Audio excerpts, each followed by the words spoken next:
It's the middle of July in 1986. Men with three names are bringing the action to television. The music scene is driven by soundtracks, and the movies are led by Robin, Billy, and Rodney. Hit that subscribe button and the like button and get ready. This Week in the 80s starts now.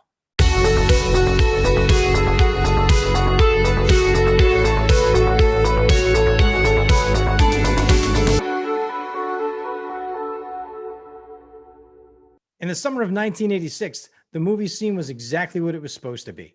It was full of big movies, big hits, and big name actors driving them home. Some were a little bit bigger than others. Some were kind of misses that we really just don't ever want to have come around again. And one of them is just such a beauty, everybody's got to find it. What I'm not talking about in that list, though, is number 14, Pirates. Roman Polanski put Walter Matthau on a pirate ship. Can't imagine why that one didn't do well. At 13, we had Psycho 3. The original Psycho was good. The second one was bad. The third one didn't even need to be made, but people say Anthony Perkins did a good job of directing it. At number 12, we had Disney checking in with The Great Mouse Detective. Originally, this was called Basil of Baker Street, but Michael Eisner, who had recently taken over the company, decided that that was just a little too English. So we wanted to make it a little more fun and a little more American. Still completely based around Sherlock Holmes, they changed the name and people went to see it. At 11, we had Vamp. Remember the one I said you just got to find it and see it? Here's the one I'm talking about. A couple of fraternity pledges decide that they just want to just bribe their way into the fraternity. What do? They go to the strip club. They figure they'll bring one of them by. They're good to go. Well, turns out the strip club is full of a bunch of vampires. Bad news for everybody.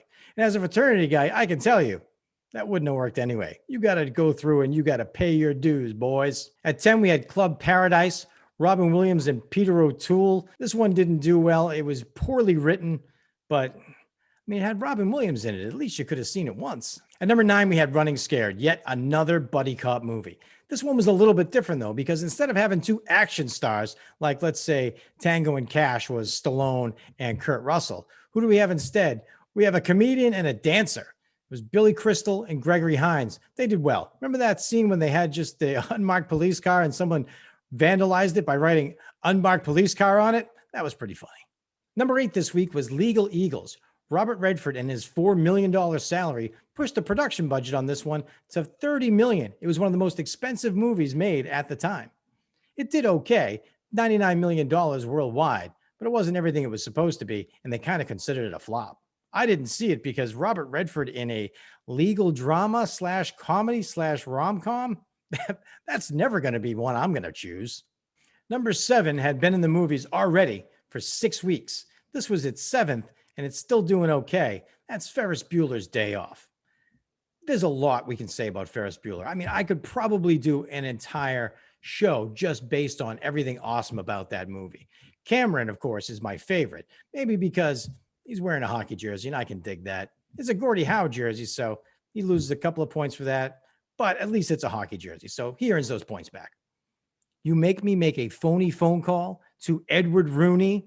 I could go on all day long. If you have a favorite Ferris Bueller's quote, put it in the comments. 6 this week was The Brat Pack, Rob Lowe and Demi Moore. Some say this was the story that St. Elmo's Fire was supposed to be. It's a rom-com. It's The Brat Pack. It's the mid-'80s. How many of all they needed was to include Andrew McCarthy, and it would have been just a home run. Number 5 is Top Gun. There aren't that many people who don't think Top Gun is awesome. And I certainly think Top Gun is awesome. It deserves everything it gets for all the accolades. Here's what it shouldn't be called, though. It shouldn't be called an action movie. What are you talking about, Paul? How can you say it's not an action movie? Listen, at the beginning, there's the dogfights, right? But it's not real dogfights. It's just play dogfights. Then there's a fight in a bar. Then Goose, gets the old 86, and that's fine. A bit of action there. But it isn't until the very end when there's actually a dogfight. No one dies until the very end. What kind of action movie has no one dying? Not including Goose, of course. I just covered him. Don't ring me up for not following my own story. What kind of action movie doesn't have any action until the very end? I'll tell you one that isn't an action movie. Top Gun is a drama. It's a great drama. I love it. Maverick is the man. Iceman is the man. But it's a drama. Number 4 is one of the most underrated comedies in the history of underrated comedies. Back to School with Rodney Dangerfield. Rodney Dangerfield was awesome as Thornton Mellon. Keith Gordon was awesome as Jason Mellon. The star of the show, of course, William Zabka. He played Chaz. Why don't you call me when you have no class? This movie is full of one-liners. If you have a great one-liner from this one, put it in the comments. Number 3, Ruthless People. Danny DeVito. All right. Bette Midler. No way. I'm out. No Ruthless People for me. I'm not a Bette Midler fan. Never was, never will be. I'm not doing it. Number 2, The Karate Kid Part 2. Now listen, we have to have a serious conversation here. We have to talk about this. You might be upset with me. You might not be so happy with what I'm about to tell you, but this is absolutely true. The Karate Kid Part 2 is not a very good movie. So much of it just doesn't make sense, and it's just easy outs here and there. Oh, they didn't want to put Elizabeth Shue in it, so they just write her out and they make her, a little bit of a floozy off in college. They don't feel like putting Daniel's mother in it, so bang, she gets a job out of town, but he gets to stick around. Then they go over to Okinawa, and like Miyagi doesn't know his way around. Now, I know they write it off like, oh, well, the island has changed since he's been gone and all that. Okinawa is like the size of a football stadium. I haven't been to my hometown in I don't know how many years, and I'm sure it's changed a lot, but I could still draw you a map and how to get everywhere to go. He just doesn't know how to go places. It's crazy. Watch the whole thing again, and this time don't love it because it's Karate Kid, and watch it just as a regular movie. And tell me that whole nose honking thing isn't one of the stupidest things you've ever seen in your life. Whatever. It's the Karate Kid, and it has William Zabka. That's the second time Zabka's even shown up in this list. He's pretty cool, and he's on this one as well. Number 1 this week, debuting at number 1, Aliens. Ripley's back, and she's ready to kick some serious ass. Here's another movie that I could probably spend an hour talking about. A lot of people say it's one of the greatest movies of all time. Even more people say it is the greatest sci-fi movie of all time. I can't spend all my life talking about it. You know it's awesome, and that's why it was number 1 this week. The music scene in July of 1986 was sort of interesting. It wasn't bad. It wasn't terrible, but it wasn't really loaded with a bunch of good songs. There's like 3 types of songs. There's songs that you look forward to hearing. There's songs that are just playing, and there are ones that you turn off.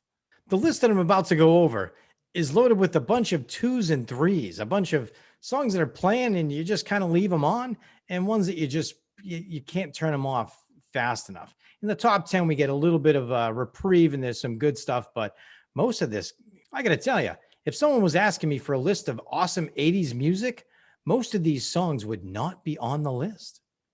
Some of them are just plain silly. Look at number 40, Dancing on the Ceiling by Lionel Richie. That's one that's on in the background, and you're just like, oh, I know this song, and you can remember the video when they were, dancing on the ceiling. That was kind of cool. Number 39 is Baby Love by Regina. Don't ever listen to that song. And if you know it and you know all the words, I'm not sure you and I can be friends. Number 38, Take My Breath Away. That is Berlin and the Top Gun theme. There's a lot of soundtrack stuff on this chart, which is almost like the only thing that's available was soundtrack songs. Number 37, Mountains by Prince and the Revolution, not one of Prince's best. Number 36, One Step Closer to You by Gavin Christopher. Not a clue.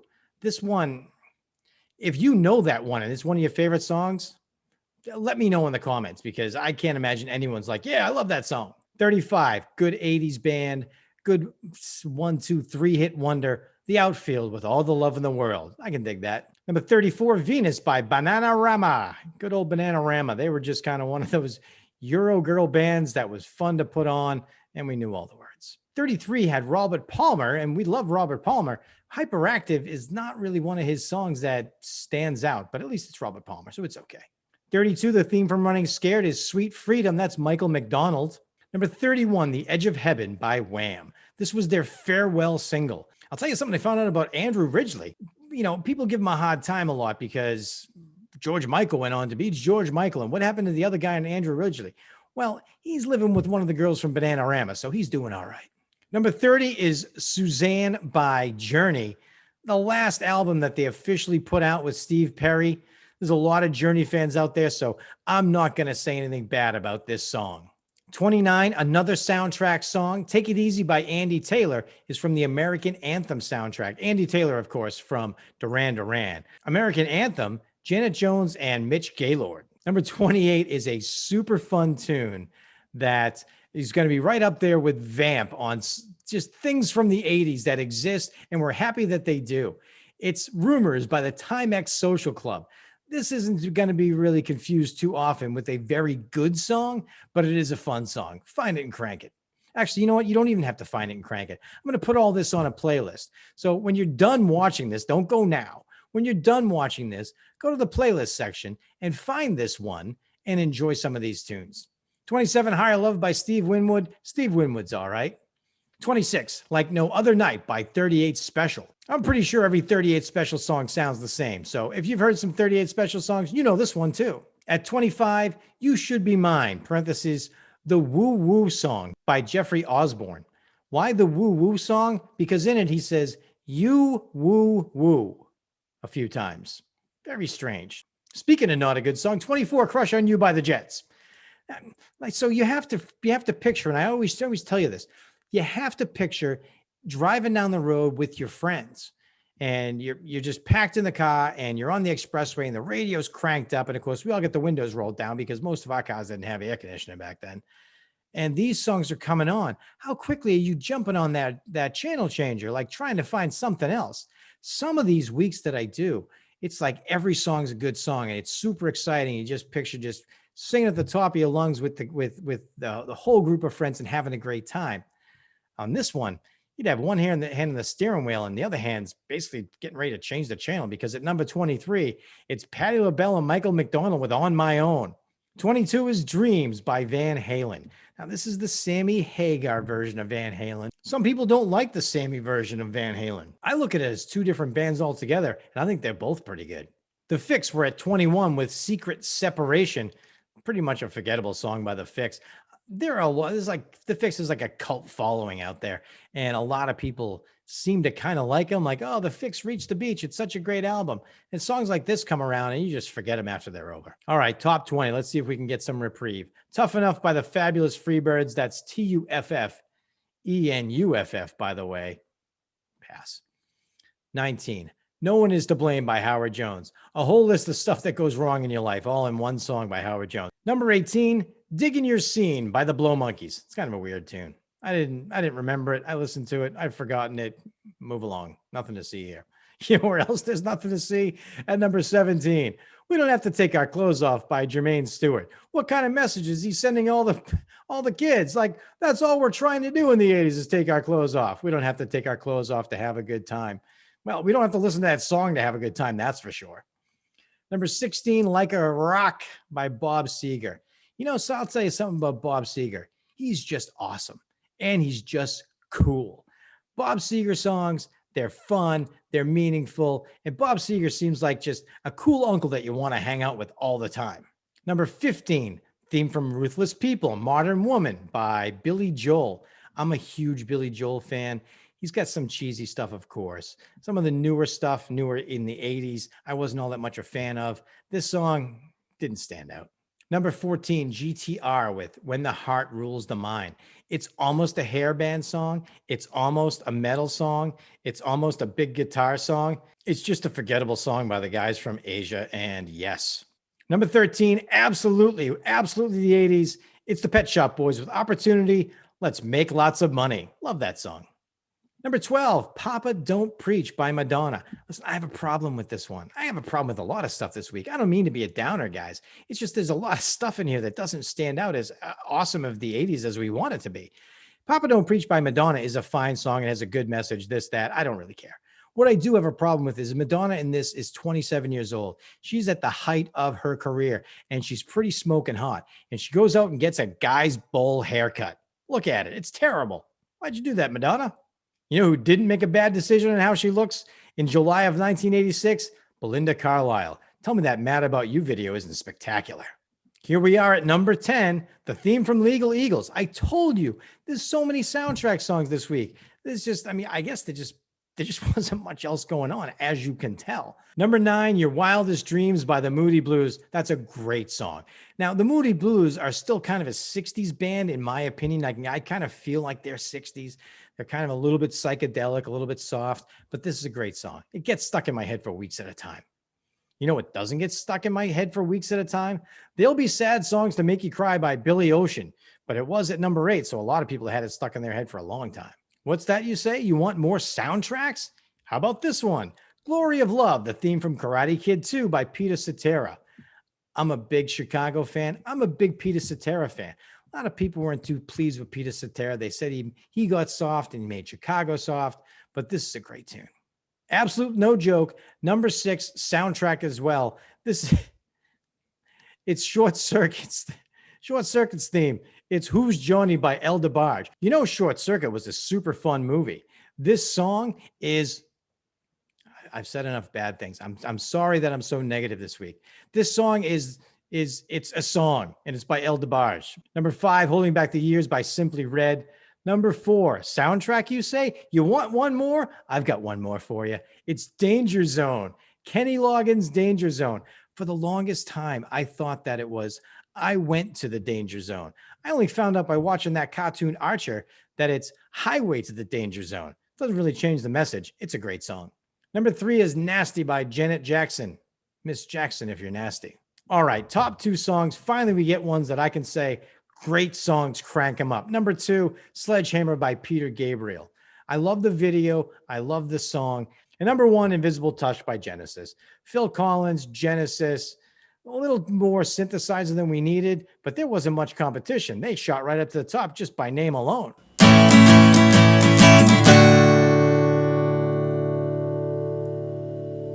Hey, 80s fan, I'm happy you're here. Are you enjoying this trip back to 1986 with me? Make sure you click the subscribe button, the like button, and the bell, and then every time a new one comes out, you'll know right away.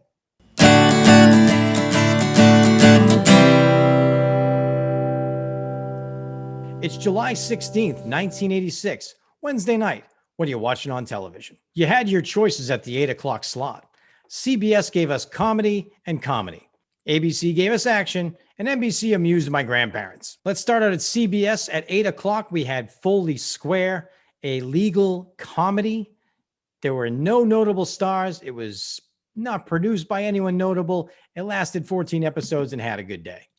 That was followed up by Charlie and Company. This one should have done well. It had Flip Wilson, it had Gladys Knight, and a young Jaleel White. It didn't do well at all. It got canceled quickly. You could have instead been hanging out at my grandparents' house on Wednesday, July 16th in 1986, and I guarantee at 8 o'clock they would have been locked on NBC because Highway to Heaven was on. If my grandparents weren't home and you were hanging out with me instead, we're watching ABC. We're watching MacGyver. We're watching Richard Dean Anderson find a paperclip and some duct tape and make a nuclear reactor. The 9 o'clock slot on ABC gave us one thing cooler than anything else. You had your choice, a sports car or a helicopter. If you wanted the sports car, the Coyote on Hardcastle and McCormick was pretty tough to beat. I wish they made a lot of those. It'd be cool if there were more of them driving around. Or you could go to CBS and you could watch Airwolf. Airwolf only lasted a few seasons. I mean, there's not really much you can do with an espionage show based on a helicopter, but it was fun while it lasted. At 9 o'clock on NBC, we had a little bit of comedy with Gimme a Break, Nell Carter. Dolph Sweet died the summer before this, and so they just wrote it into the script that he died and just kept going, didn't miss a beat. At 9:30, it was You Again. Jack Klugman is 64 years old, and his 23-year-old estranged son is coming to live with him. How believable is that? Not very believable, and it didn't last very long. And that's a good thing for the 23-year-old, because that was John Stamos. A little while later, he got the role as Uncle Jesse and lasted 192 episodes. At the 10 o'clock slot, I was already in bed, so I didn't watch any of these shows. These were more for the adults at the time. ABC gave us Hotel, NBC with Saint Elsewhere, and CBS had West 57th, which was a news program that didn't last very long. And the movies are led by Robin, Rodney, and Billy. Hit that subscribe button and the like button. Hit the like button. Brat Pack, Rob Lowe and Demi Moore. Some say it's the movie that People say Anthony Hopkins wasn't even in the movie. What am I talking about? It was Anthony Perkins. Why do I say it was Robert Redford in Legal Eagles? He made $4 million at that movie. At the movie. He just went there and made it. He didn't do anything. Yep, Ridley's back. Ripley, believe it or Ridley. The Pet Shop Boys with opportunities. Let's make some money. Not called that. It's called Let's Make a Lot of Money. I'm reading it and I can't even say it. Thanks, Howard. At least that song is good. It's a good. I like that song. We're going to wrap it up like that for July 1986. Thanks for sticking around. Make sure you click that subscribe button. Make sure you click the like button. Leave me a comment about what you liked or didn't like about July of 1986. And I'll see you next time for more This Week in the 80s.